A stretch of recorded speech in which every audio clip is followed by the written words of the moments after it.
झांसी जिले में स्थित मऊरानीपुर नगर पूर्व में कपड़े के उत्पादन के लिए विख्यात रहा है।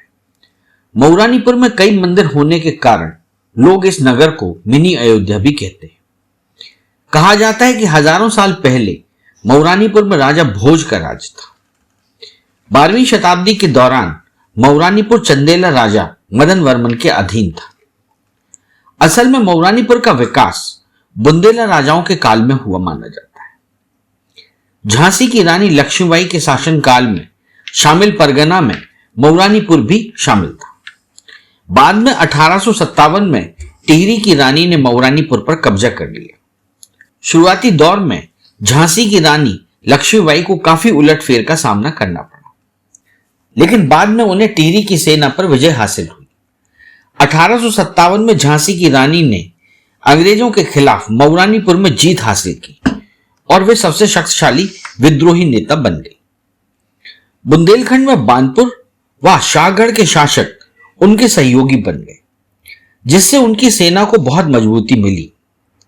बाद में रानी झांसी ने सर ह्यूरोज को जंग के मैदान में करारी शिकस्त दी।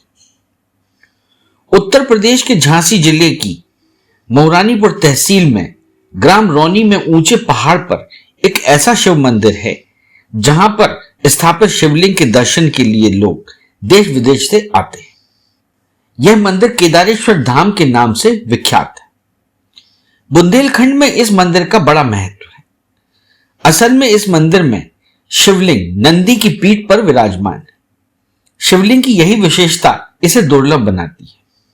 सावन के महीने में दूर दूर से जल लाकर कांवड़िए केदारेश्वर धाम पर जलाभिषेक करते हैं। कहा जाता है कि यह मंदिर 10वीं शताब्दी का है। इसे चंदेल काल में बनवाया गया था। इस मंदिर की शानदार मूर्ति कला और नक्काशी देखने लायक है। मंदिर का दरवाजा पत्थर का है और इस पर अत्यधिक सुंदर नक्काशी की गई है जो आपका मन मोह लेगी। मंदिर के गर्भगृह में स्थित नंदी की प्रतिमा पर शिवलिंग स्थापित है। गर्भगृह की छत पर कमल के फूलों की बेहतरीन नक्काशी दर्शनीय है। मंदिर परिसर में कई छोटे बड़े मंदिरों का समूह देखा जा सकता है। नंदी की पीठ पर विराजमान शिवलिंग बुंदेलखंड में 1-2 जगह पर ही मिले हैं। यहाँ के अलावा बंगरा में शिवजी इसी रूप में विराजमान है। ये मंदिर पांडव कालीन है। यहाँ जो मऊरानीपुर में राजा भोज हुआ करते थे उनके द्वारा इस मंदिर की स्थापना है। और ये बताते हैं जब महाभारत हो गया ना तो पांडवों को अपने भाइयों के मारने का जो पाप लगा, उन लोगों को राज्य तो मिल गया लेकिन अपने भाइयों का जो पाप लगा तो उन्होंने कहा कि इसके मोक्ष के लिए अपन केदारनाथ जाएंगे। तो वो वहाँ हिमालय केदारनाथ गए तो उन्होंने क्या देखा कि भगवान शंकर की जो मूर्ति है वो मंदिर से अंतर ध्यान हो गई। तो उन्होंने कहा अपन लोग तो बड़े पापी हैं जो अपने को देख के भगवान अंतर ध्यान हो गए। तो आकाशवाणी हुई, बोले अर्जुन ये जो जंगली भैंसे चल रहे हैं इसमें बाबा भैंसा बन के छुप गए। तो धर्मराज ने कहा अर्जुन एक बाणों का ऐसा कोट बना दो जिससे एक भी भैंसा बाहर न निकल पाए। और भीम से कहा कि तुम पैर रख के दरवाजे में खड़े हो जाओ। नकुल सहदेव से कहा तुम अंधेर से भैंसे भगाओ। तो जितने भैंसे होंगे वो तो सारे भीम के पैर के नीचे से निकल जाएंगे, जिसमें शिव जी होंगे वो नहीं निकलेंगे।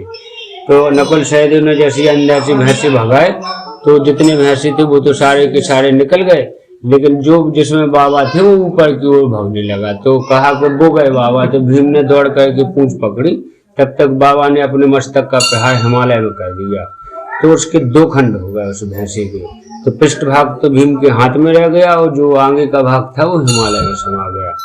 तो उन्होंने कहा ये तो वह बड़ा पाप हो गया। तो आकाशवाणी हुई, नहीं, बोले अर्जुन ये हमारा शिवलिंग जो है आपके हाथ में, इसको यही काठमांडू नेपाल में स्थापित करके आप उत्तर भारत में जाइए। वहाँ पे आपको सोनागर पर्वत पुनः इसी रूप के दर्शन होंगे। ये मऊरानीपुर जो है राजा भोज की नगरी थी। इस पहाड़ का नाम सोनागर है। और ये बाबा जो भैंसे रूपी शिव हैं, ये कहते हैं हमारे पिताजी ने एक चौपाई लिखी दो, कलियुग हरण हेत रौनी में शंकर की निवासा, वो कैयक रंग राव बन बैठे होत पूर्ण अभिलाषा। केदारेश्वर धाम इस इलाके में सबसे ऊंची चोटी पर स्थित है। इस धाम की प्राकृतिक छटा बहुत ही सुंदर व रमणीक है। इसके आसपास का प्राकृतिक सौंदर्य नयनाभिराम है। यहां से मौरानीपुर नगर का विहंगम दृश्य देखते ही बनता है। केदारेश्वर धाम से जुड़ी कई अन्य स्थानीय मान्यताएं भी हैं। कहा जाता है कि इस मंदिर में कोई इंसान कभी भी पहली पूजा नहीं कर सका। सुबह जब मंदिर के पट खुलते हैं तो कोई अदृश्य शक्ति पहले ही पूजा करके जा चुकी होती है। ऐसा भी कहा जाता है कि भगवान शिव की पूजा सबसे पहले महोबा के अमरवीर आला करके चले जाते हैं। मंदिर परिसर में रात्रि में रुकने वाले श्रद्धालुओं ने घोड़े की टापों को भी सुना है। मंदिर का और कोई चमत्कारिक आपको कोई घटना याद आती है? अनंत यहाँ पे वो उनका कोई विश्लेषण नहीं कर सकते हैं। कहते हैं कि यहाँ पे कोई भूखा नहीं सोता है आज तक। यदि कोई भी व्यक्ति रात को इधर आ जाए तो बाबा स्वयं जगा के भोजन करवाते हैं। और यहाँ पे प्रथम पूजा का आज तक कोई रिकॉर्ड नहीं बना पाया, किसी ने प्रथम पूजा नहीं कर पाई। यहाँ पे कोई अदृश्य शक्ति आके पूजा करती है। उसका क्या मतलब? कहते हैं कि यहाँ सिद्ध बाबा आते हैं हाँ पूजा करने के लिए। ये बोनाचोर का आपने नाम सुना है? ये उसी का बनाया हुआ मंदिर है। ये एक ही चट्टान में पूरा मंदिर बना है। इस मंदिर में चक्र लगा है। ऐसा भैंसा रूपी शिवलिंग पूरे बल्ले में नहीं है। बोनाचोर ने बनवाया था ये? जी, ये मंदिर का निर्माण बोनाचोर के हाथ से हुआ है। और ये शिवलिंग जो है ये पांडवों के द्वारा स्थापित हुआ है। ऐसा भी कहा जाता है कि भगवान श्री राम वनवास काल के दौरान कुछ समय के लिए इस पर्वत पर रुके थे। केदारेश्वर धाम से कुछ दूरी पर पत्थरों से बना एक कमरा है जिसे स्थानीय लोग सीता रसोई कहते हैं। बताया जाता है कि इस रसोई में सीता माता ने प्रभु राम के लिए भोजन बनाया था। रात्रि में आज भी सीता रसोई से विशाल आकार के पत्थरों से विभिन्न प्रकार की आवाजें निकलती हैं जो किसी बर्तन की तरह प्रतीत होती है। मंदिर के महंत जी ने बताया कि भोले बाबा के मंदिर में जो भी श्रद्धालु श्रद्धा से जो कुछ भी मांगते हैं उनकी सभी मनोकामनाएं पूर्ण होती है। यहाँ पर मेरे को 10 साल साधु बने हो गए। मैंने देखा है यहाँ से कोई ऐसा निराश नहीं जाता है। पुत्र देने में तो बाबा का जवाब ही नहीं है। आप तो जो भी मनोकामना होती पूरी होती है जी। वो कोई भी भक्त इधर आता है। यहाँ पर सावन के महीने में 50,000 आदमी का भंडारा होता है। आए दिन भंडारे चलते रहते हैं। इस 5 जिले का ये फेमस मंदिर है। यहाँ से केंद्रीय मंत्री उमा भारती जी की बहुत आस्था है। राजीव सिंह पारीछा जो विधायक हैं झांसी के, उनकी भी बहुत आस्था है। बिहारी लाल विधायक जो मऊरानीपुर के हैं उनकी भी आस्था है। पप्पू सेठ विधायक, यहाँ कतोली महाराज, वो सभी लोग यहाँ पे अच्छे से भोलेनाथ के और सभी लोग यहाँ पर देख रहे हैं। कहाँ से आए हैं आप? मैं ग्वालियर में निवास करता हूँ, वहीं जॉब करते। इस मंदिर में अभी आप क्यों आए? अभी हमारी ससुराल है पास में, तो जब भी हम ससुराल आते हैं तो इस मंदिर पे आशीर्वाद लेने जरूर आते हैं, क्योंकि जो भी यहाँ पे मांगा है वो हमारी कामनाएं पूरी होती है। इसलिए हम अधिकतर यहाँ जब भी इधर आना होता है तो यहाँ जरूर आते हैं। कब से आ रहे हैं आप यहाँ? हमारी शादी हुई थी इधर, तब से जब तो भी शादी तो आपकी फल गई? शादी तो हुई, लेकिन उसके बाद जो मन्नत थी वो सारी शंकर जी की कृपा से सब पूरी हो रही है। जी। आपका क्या शुभ नाम है? मेरा नाम राजेश सिंह कुशवाहा। आप कहाँ से आए? ग्वालियर से ही, साथ में ही हम दोनों। अच्छा, तो आपकी कौन सी मनोकामना पूर्ण हुई? हम तो अभी पहली बार आए हैं। पहली बार। अच्छा, आपने अभी दस्तक दी है जी। अर्जी लगाई है जी पक्का काम होगा आपका? जी बिल्कुल, पूरा भरोसा है। हाँ, इनसे ही पूछ लें। क्या शुभ नाम है आपका? रविंद्र सिंह ठाकुर। कहाँ से आए आप? मऊरानीपुर के पास ही अक्षय होगा ग्राम, वहीं से आए हैं। आप मऊरानीपुर से आए हैं? नहीं, गाँव है हमारा अक्षय, पास ही में है। अच्छा, इस मंदिर के बारे में आपकी क्या आस्था है? मंदिर के बारे में हम लोग तो आते ही रहते हैं यहाँ पे बराबर, सब कोई दिक्कत ही नहीं है। सब हमारा अच्छा लगता है। चलो तुम लोगों को भी लगे भगवान की तो मैं भोलेनाथ। ठीक, क्या शुभ नाम है आपका? हमारा पिंकी। कहाँ से आई हैं आप? यहाँ बमौरी, वहाँ के हम लड़की हैं यहाँ के। मायका है आपका? मायका है। ससुराल कहाँ है? ससुराल ग्वालियर। तो यहाँ पहले से आती रही? हाँ, पहले से भी आती थी। क्या मनोकामना आपकी पूर्ण हुई?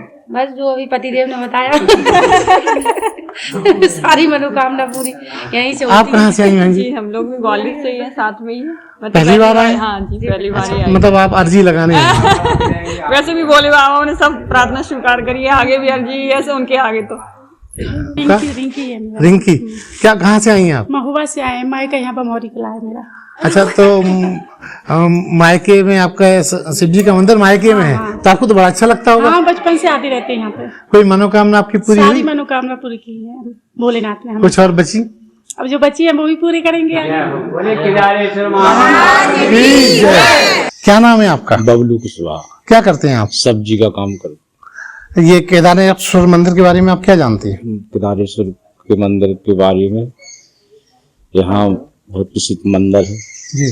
केदारेश्वर धाम। बहुत दूर दूर से यात्री आते हैं। आप कहाँ रहते हो? हम मऊ में रहते तो आप भी आते हो हमेशा? जी आपकी कोई मनोकामना पूर्ण हुई? जी जी। हम जो बिजनेस कर रहे हैं मन लगा के, उसमें हमारी कामनाएं कर रहे हैं केदारेश्वर भगवान, और सबकी करते हैं। यहाँ वर्ष में कब कब उत्सव या मेले लगते हैं? यहाँ लगते हैं 13 जनवरी से 22 जनवरी तक। दूसरा लगता है शिवरात्रि का, तीसरा है बसंत पंचमी का, और चौथा मेला है ना सावन का, पूरा महीना लगता है। तो यहाँ कहाँ से दूर दूर से लोग आते हैं? बहुत दूर दूर से लोग आते हैं। यहाँ नागपुर के भी आते हैं, मैनपुरी के भी आते हैं, राजस्थान के भी आते हैं। जो सब उन्हीं के पत्थर लगवाए हैं, जो राजस्थान वालों के। यहाँ आने वाले जो श्रद्धालु हैं उनके लिए खान पान की कैसी व्यवस्था है? वहाँ खान पान के लिए ना जो आते हैं भक्त लोग आते हैं, नहीं जाते हैं तो खान पान की व्यवस्था यहीं से हो जाती है। और कुछ लोग ऐसे हैं, कुछ आप ले आते हैं और को भी खिलाते हैं। आप यहाँ इतने सालों से हैं, कोई अलौकिक घटना आपको याद आती है? हाँ, घटना हमारे यहाँ जो यहाँ सुंदर पाणी थे डॉक्टर, यहाँ कवि गोष्ठी होती थी। कवि गोष्ठी में भी आए, यहाँ कवि गोष्ठी करी, यहाँ कर रहे थे कवि गोष्ठी। इसके बाद जब दालान अभी बनी, इसके ऊपर कवि गोष्ठी हुई तो उनने कहा कि चाहे जहाँ मर जाए इसी दाग बगोड़े दैयो, और इतने कहते हैं उन्होंने प्राण निकल गए। हाँ, यहीं पे निकल गए थे। अच्छा, उन्होंने जो मांगा वो मिला? वो मिला। और दूसरी है एक सदर महाराज थे मऊरानीपुर के, बहुत गरीब पंडित थे। अभी भी उनका बच्चा नगर पालिका में है। उनकी मौड़ी होती एमए हो गई थी, एमए भी हो गई थी। इसके बाद भी यहाँ आए मरवा के दिन, तो वहाँ रोए। हम हाथ तखत पे लेटे थे, आवाज आई कि कौन रोए की आवाज आई। वहाँ गए तो हमने इधर देख के और हम देख कर शब्द में हम वापस हो गए। आए वहाँ तो हमारे पास बोले महाराज जी ऐसी ऐसी बात है, आवाज आ रही। हमने आप आवाज अब सुनो, जब तुम्हें आवाज आई तो आप आवाज सुनो। इसके बाद वहाँ गए तो यहाँ आवाज आई, वहाँ गए तो फिर वहाँ आवाज आई। इसके बाद वहाँ गए, हमने आप सुनो बोले, उनने सुनी। बोले उस दालान में एक बटुआ रखा है, बटुआ को आप ले जाओ और लेने के बाद उल्टो मत करना, और शादी करके हमारा वापस कर देना। अच्छा, ऐसी आवाज आ रही है? हाँ, तो हम देखा तो आराम से वहाँ बटुआ मिल गया, बस सीधे चले गए। लड़की की शादी हुई, शादी होने के बाद लड़की वापस आई, उनके प्राणांत हो गए। दूसरी घटना एक है, दर्जी मास्टर है, उसके पाँव में यहाँ मसम बहती थी। यहाँ एक कुआ खुदवाया और सीढ़ी लगवाई। उसके साथ भी यही घटना हुई थी कि एक सीढ़ी लगी थी, पाचा टूट नहीं उठाता है। तो उसने बरेली जो आते हैं जानवर, उनके पास गया, बोले भैया आओ हमारे जटूट हुआ तो हमारी रास्ता साफ हो जाए। बेना आ गया, कोई डुकरा आया, उसने सब लगाया, उठा के ऐसी धर दी।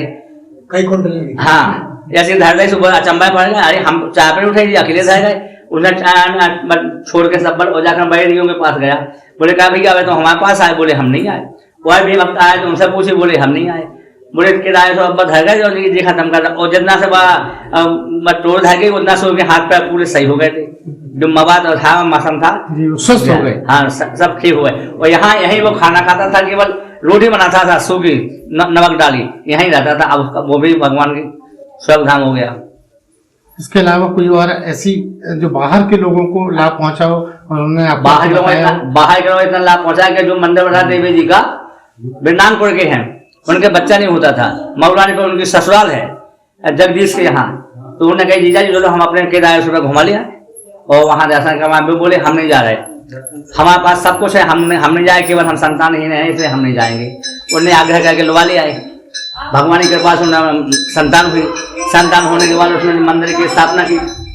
स्थापना करने के बाद और जन्मदिन में बच्चा का जन्म हुआ तो टाइल्स लगवाए। लचोड़िया जी है उनका नाम, हर प्रसाद लचोड़िया। अच्छा, वो दर्शन करने आमतौर पे? हाँ, दर्शन करने अभी भी साल में 2 दफे आते हैं। नवदुर्गा का, चैत के नवदुर्गा और जल कुमार के नवदुर्गा आते हैं, अपने मंदिर की व्यवस्था भी करते हैं। अच्छा, जब मेला लगता तो यहाँ की व्यवस्था क्या प्रशासन संभालता है? हाँ, पुलिस आती है, प्रशासन संभालता है, थाने से पुलिस आती है। सावन के महीना में भी 25-30 आए पुलिस वाले और दरोगा जी और सीओ कोतवाल साहब भी यहाँ रहते हैं। यही खाना जो नीचे रहते हैं उनका खाना उधर से आता है और जो यहाँ रहते हैं वो यहाँ प्रसाद से पाते हैं। वर्तमान में केदारेश्वर धाम तक पहुंचने के लिए पक्की सड़क बना दी गई है। इस सड़क के माध्यम से श्रद्धालु कार या बाइक से आसानी से मंदिर तक सुगमता से पहुंच जाते हैं। विशेष अवसरों पर प्रशासन द्वारा लोगों को सुरक्षा देते हुए पर्याप्त पुलिस बल भी तैनात किया जाता है। इस चैनल को लाइक और सब्सक्राइब करना ना भूलें। देखते रहिए बंजारा बीट्स।